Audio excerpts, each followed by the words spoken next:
नमस्कार। भारत के मैदान का अध्ययन कर रहे हैं हम लोग। भारत के मैदान की आज ये तीसरी क्लास है जिसमें हम लोग भारत के तटीय मैदानों का अध्ययन करेंगे। इसके पहले की जो दो क्लासेज हुई हैं उसमें हमने उत्तर भारत के मैदान का अध्ययन किया है। यदि आपने उसे नहीं देखा है तो आपसे ज़रूर देख लें। आज की क्लास में आज भारत के मैदान की ये अंतिम क्लास होगी और तीसरी क्लास है। इसमें हम लोग भारत के जो तटीय मैदान हैं इसका अध्ययन करेंगे, जिसमें भारत के तटीय मैदानों को दो वर्गों में अध्ययन की दृष्टि से बांटा गया है। जिसमें पहला जो है पश्चिमी तट से लेकर के और सह्याद्री तक, ये पश्चिमी तट है हमारा जो समुद्र से लगा हुआ है और ये सह्याद्री है। तो पश्चिमी तट से सह्याद्री के बीच में जो मैदान है उसे पश्चिमी तटीय मैदान कहते हैं। और ये पूर्वी घाट के जो पर्वत हैं उसे आप लोग एक बार देख लीजिएगा। तो पूर्वी घाट से लेकर के और पूर्वी तट तक इस बीच के मैदान को हम पूर्वी तटीय मैदान कहते हैं। आज की क्लास के लिए दो क्लासेस आपके लिए देखना अनिवार्य होगा। पहला तो जो हमने भारत के तट और प्रमुख बंदरगाह कराए थे, भारत के प्रमुख तट और जो बंदरगाह कराए थे, आप इस क्लास को जरूर देख लीजिएगा जो इसके पहले हमने करा रखा है। और इसके अलावा इसमें सह्याद्री की प्रमुख चोटियां और जो इसमें प्रमुख चोटियां हैं उनका अध्ययन आप उसमें कर सकते हैं, जिसमें हमने प्रायद्वीपीय भारत के पर्वत कराए थे अर्थात दक्षिण भारत के पर्वत जिसमें हमने कराए हैं उसमें आपको चोटियां मिल जाएंगी। और इसके अलावा जो हमने भारत के तट और प्रमुख बंदरगाह कराए थे उसमें इस किनारे पर अर्थात तटों पर जो बंदरगाह हैं उन बंदरगाहों का, इन तटों के नाम, इन सभी चीज़ों पर अध्ययन हम लोगों ने उसमें किया था। तो यदि आपने वो क्लास नहीं देखी तो उसे आप लोग जरूर देख लीजिएगा। ठीक है, आइए प्रारंभ करते हैं। पश्चिमी तटीय मैदान आप लोगों की सुविधा की दृष्टि से शॉर्ट में हमने जो भी इसमें महत्वपूर्ण चीज़ें बन सकती हैं तुलनात्मक तरीके से पश्चिमी तटीय मैदान और पूर्वी तटीय मैदान को हमने यहाँ पर लिख दिया है। परीक्षा की दृष्टि से पर्याप्त है, आप इसे इसी तरीके से नोट कर लेंगे। ठीक है, आइए प्रारंभ करते हैं। पश्चिमी तटीय मैदान। पश्चिमी तटीय मैदान गुजरात, ये गुजरात है, गुजरात से लेकर के और कन्याकुमारी तक, गुजरात से लेकर के कन्याकुमारी तक उत्तर से दक्षिण की तरफ लंबवत फैला हुआ है, पश्चिमी तट के समानांतर। इसके पश्चिम में ये अरब सागर है और ये अरब सागर का तट है। ठीक है ना, भारत का अरब सागर से लगा हुआ तट। और ये सह्याद्री है। ठीक है ना, ये जो काले रंग का आपको दिखाई दे रहा है ये सह्याद्री है। तो सह्याद्री और पश्चिमी तट के समानांतर अर्थात पश्चिमी तट के समानांतर सह्याद्री के साथ साथ ये उत्तर से दक्षिण की तरफ लंबवत फैला हुआ है। इसे हम कहते हैं पश्चिमी तटीय मैदान। पश्चिमी तटीय मैदान का सबसे अधिक जो चौड़ाई है, पश्चिमी तटीय मैदान की जो सबसे अधिक चौड़ाई है, ये नर्मदा ताप्ती अर्थात गुजरात नर्मदा ताप्ती जहाँ अपना मुहाना बनाती हैं वहाँ पर इसकी सबसे अधिक चौड़ाई हो जाती है। बहुत अधिक चौड़ा नहीं है। औसतन चौड़ाई इसकी अगर हम देखें तो मात्र 50 किलोमीटर औसतन चौड़ाई इसकी जो है वो 50 किलोमीटर का क्षेत्र ये बनता है।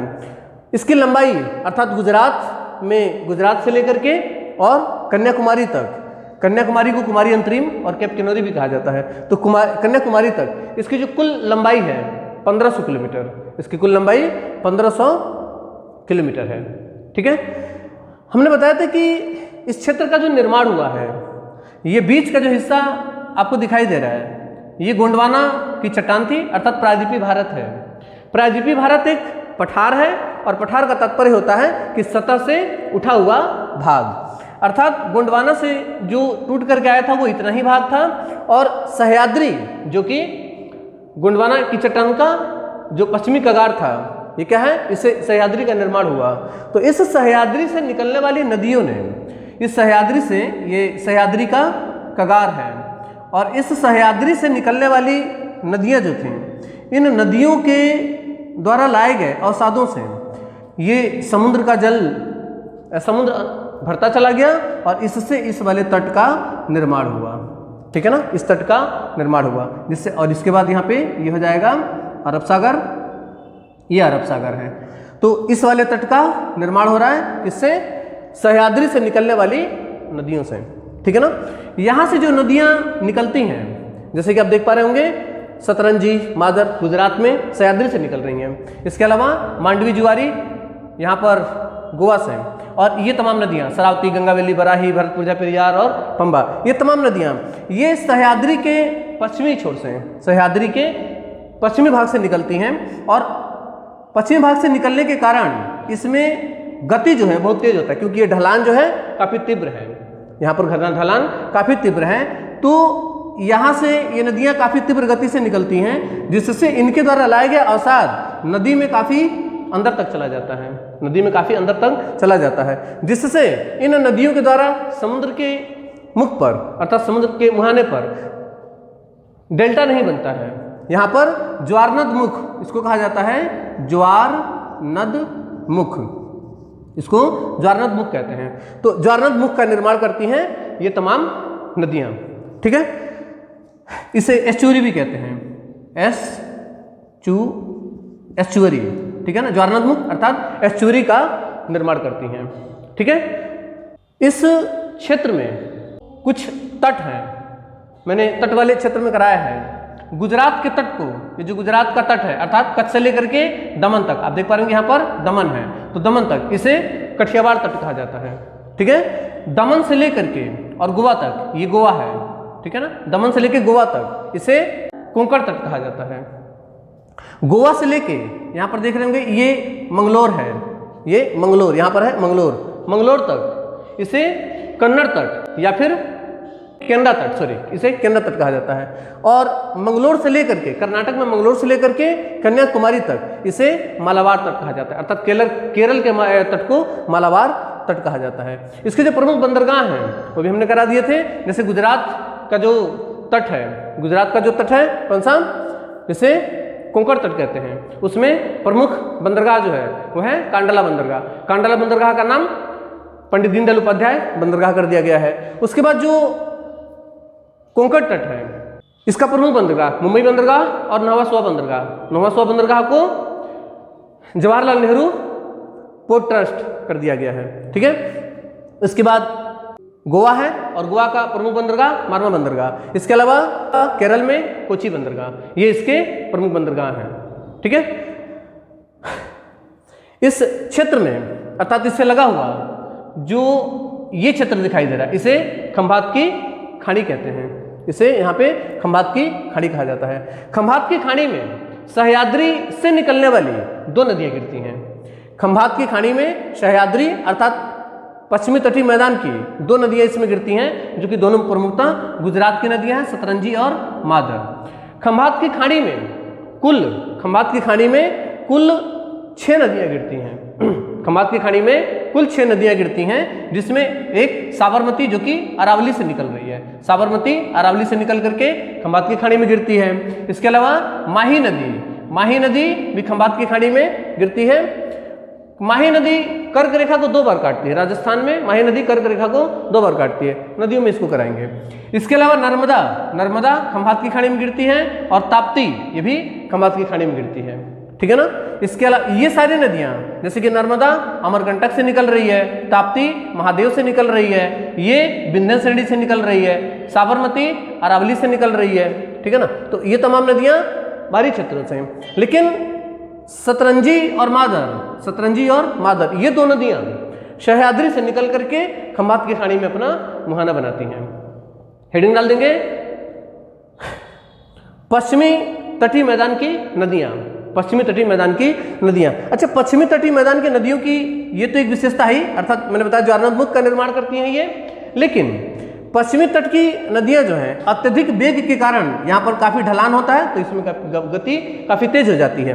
तो इस तीव्र गति की वजह से विद्युत उत्पादन के लिए बहुत प्रसिद्ध होती हैं, अर्थात विद्युत उत्पादन के लिए सबसे उपयुक्त होती हैं। तो पूछा जाता है कि भारत में किस क्षेत्र की नदियाँ विद्युत उत्पादन के लिए सबसे उपयुक्त होती हैं, तो विद्युत उत्पादन के लिए सबसे अधिक उपयुक्त होती हैं कौन सी, पश्चिमी तटीय मैदान। वैसे पूरा प्रायद्वीपीय भारत की जो नदियाँ हैं, पूरे प्रायद्वीपीय भारत की नदियाँ ये पूरी तरीके से विद्युत उत्पादन के लिए काफ़ी उपयुक्त होती हैं। इसमें सबसे अधिक जो है ये वाली नदियाँ, अर्थात जो पश्चिमी तट पर प्रभावित होने वाली नदियाँ हैं, ये विद्युत उत्पादन के लिए सबसे अधिक उपयुक्त होती हैं। लिखते जाइएगा प्रत्येक चीज़, जो कुछ बोलते जा रहे हैं उसे आप उसी तरीके से लिखते जाएंगे। हेडिंग डाल दीजिए, पश्चिमी तटीय मैदान की नदियाँ। पश्चिमी तटीय मैदान की राज्यवार लिख लेंगे, गुजरात की नदियां। तो गुजरात में नर्मदा, ताप्ती, सतरंजी, मादर, नर्मदा, ताप्ती, सतरंजी और मादर। नर्मदा भी इतना यहाँ से यहाँ तक इस तट में प्रवाहित हो रही है, ताप्ती भी यहाँ से यहाँ तक इस तट में प्रवाहित हो रही है, और सतरंजी, मादर सह्याद्री से निकल करके इस तट में। तो गुजरात की जो नदियां हैं वो कौन कौन सी? नर्मदा, ताप्ती, सतरंजी और मादर। ठीक है। इसके अलावा मांडवी, जुआरी, मांडवी और जुआरी गोवा की प्रमुख नदियां। गोवा, पश्चिमी तटीय मैदान की गोवा की नदियां कौन कौन सी हैं? मांडवी और जुआरी। मांडवी के ही किनारे गोवा की राजधानी पणजी स्थित है। मांडवी के किनारे गोवा की राजधानी पणजी स्थित है। इसके अलावा ये कर्नाटक का क्षेत्र है। कर्नाटक पश्चिमी तटीय मैदान की कर्नाटक की प्रमुख नदियां।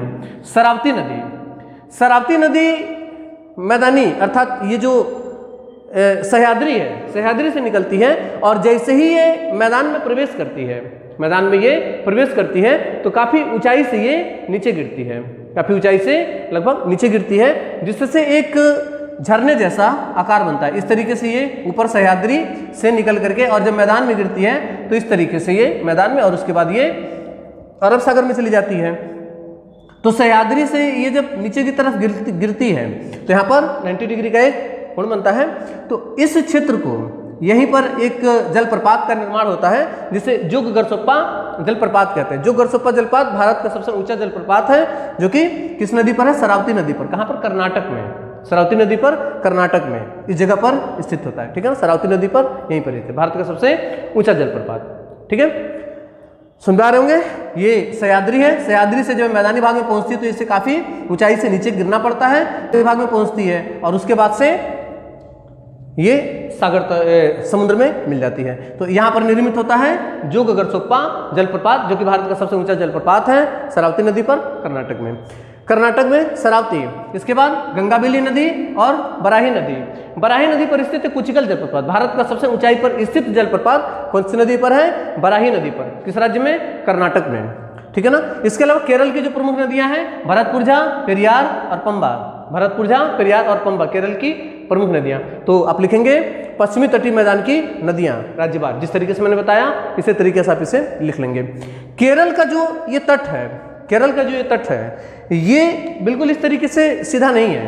केरल का जो ये तट है ये बिल्कुल इस तरीके से सीधा ना होकर के किस तरीके से हो जाता है? ये कट छट जाता है। अर्थात समुद्र का जो वेग है, समुद्र के जल का जो वेग है वो जब इस मालाबार तट से टकराता है तो यहाँ पर इसका वेग काफ़ी अधिक होता है।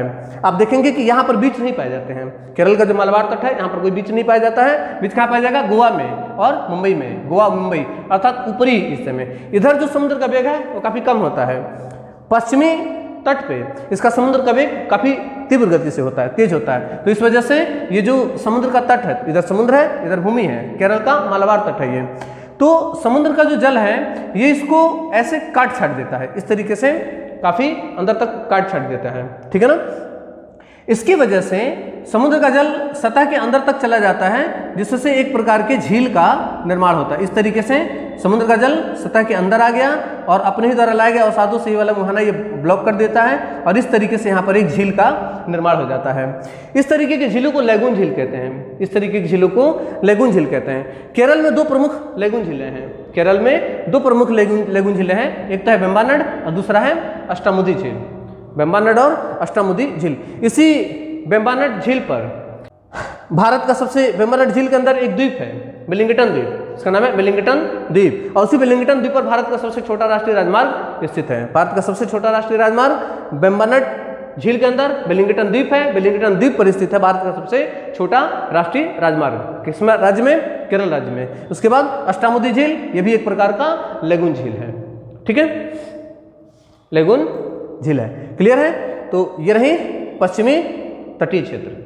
आगे बात करेंगे पूर्वी तटीय मैदान के बारे में। पूर्वी तटीय मैदान के बारे में, पूर्वी तटीय मैदान का जो विस्तार हुआ है, पूर्वी तटीय मैदान का विस्तार पश्चिम बंगाल में स्वर्ण रेखा नदी से, छोटा नागपुर पठार से एक नदी निकलती है स्वर्ण रेखा नदी, और उड़ीसा में अपना मुहाना बनाती है, लेकिन इसका विस्तार पश्चिम बंगाल में भी होता है। तो पश्चिम बंगाल से लेकर के स्वर्ण रेखा नदी के मुहाने से लेकर के और कन्याकुमारी तक स्वर्ण रेखा नदी से लेकर के और कन्याकुमारी तक पूर्वी घाट और पूर्वी तट से के समानांतर उत्तर से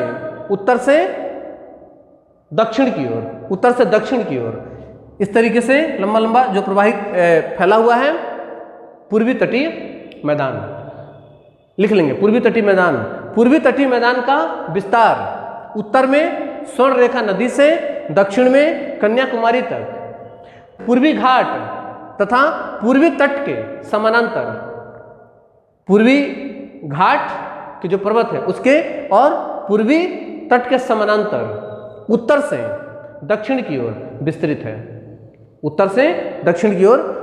है। ठीक है। पूर्वी जो तटीय मैदान है इसकी जो प्रमुख नदियां हैं ये मैदानी क्षेत्रों से आती हैं, अर्थात जो प्रायद्वीपीय भारत का मैदान है या प्रायद्वीपीय भारत है तो प्रायद्वीपीय भारत से आ रही है और काफी दूर से आती हैं, तो ये काफी समतल होता है, इधर इनका वेग बहुत ज्यादा नहीं होता है। ये हो गया सह्याद्री का पश्चिमी कगार और इधर का जो ढाल है ये काफी न्यूनतम है, कम है। और उसके बाद बनता है पूर्वी तट, उसके बाद बनता है ये पूर्वी का तटीय मैदान और उसके बाद है आपकी बंगाल की खाड़ी। तो यहाँ पर ढलान कम होने की वजह से और यहाँ पर आकर के नदियाँ समतल में आ जाती हैं, तो इस वजह से नदियों का वेग काफ़ी कम हो जाता है। तो इस वजह से ये नदियाँ कई धाराओं में जब समुद्र के मुहाने पर पहुँचती हैं तो ये अपने ही द्वारा लाए गए अवसादों से अपना रास्ता ब्लॉक कर देती हैं और ये कई धाराओं में विभाजित हो जाती हैं, जिससे डेल्टा का निर्माण होता है। इस क्षेत्र को डेल्टा कहते हैं। तो डेल्टा बनाने वाली पूर्वी तट की जो प्रमुख नदियां हैं उसमें है महानदी हेडिंग डाल दीजिएगा, पूर्वी तटीय मैदान की प्रमुख नदियां, तो पूर्वी तटीय मैदान की प्रमुख नदियों में पहली है महानदी दंडकारण्य के पठार से निकलती है, दंडकारण्य के पठार से निकल करके और कटक में, उड़ीसा में कटक में अपना मुहाना बनाती है। कटक में आकर के दो वर्गों में डिवाइड हो जाती है, आप यहाँ पर देख पा रहे होंगे इस तरीके से ये दो भागों में डिवाइड हो जाती है। एक का नाम है बिरूपा और कटजूरी दो नदियों के रूप में विभाजित हो जाती है, उसी बीच में कटक स्थित है। ठीक है। तो पहली नदी है महानदी, पूर्वी तटीय मैदान की नदियां आप लिख रहे हैं, पहला महानदी। दूसरा है यहाँ नासिक है, नासिक से निकल करके गोदावरी पूर्वी तटीय मैदान में प्रवाहित होती है, राजमुंद्री में अपना मुहाना बनाती है। ठीक है। इसके अलावा महाबलेश्वर से कृष्णा नदी निकलती है और पूर्वी तटीय मैदान पर प्रवाहित होते हुए और विजयवाड़ा में अपना मुहाना बनाती है। राजमुंद्री और विजयवाड़ा दोनों नदियों का जो डेल्टा है वर्तमान में आपस में मिल गया है और इसी डेल्टा में स्थित है क्या, कोलेरू झील एक नदी निर्मित झील है जो कि कृष्णा और गोदावरी के डेल्टा के बीच में स्थित है, नदी निर्मित झील है। इन्हीं दोनों नदियों के जल से इसका निर्माण हुआ था। ठीक है ना। इस वजह से ये एक मीठे पानी की झील है। ये किस प्रकार की झील है, मीठे पानी की झील है। ये मीठे पानी की झील अर्थात ये एक लैगून झील नहीं है। लैगून झील समुद्र के जल से निर्मित होता है जो कि खारे पानी का झील होता है। ठीक है ना। तो ये हो गई गोदावरी और कृष्णा। आप पूर्वी तटीय मैदान की नदियां लिख रहे हैं, स्वर्ण रेखा, महानदी, गोदावरी, कृष्णा के बाद दक्षिण में कावेरी नदी। कावेरी पश्चिमी या पूर्वी तटीय मैदान की एक प्रमुख नदियों के अंतर्गत आती हैं। ठीक है।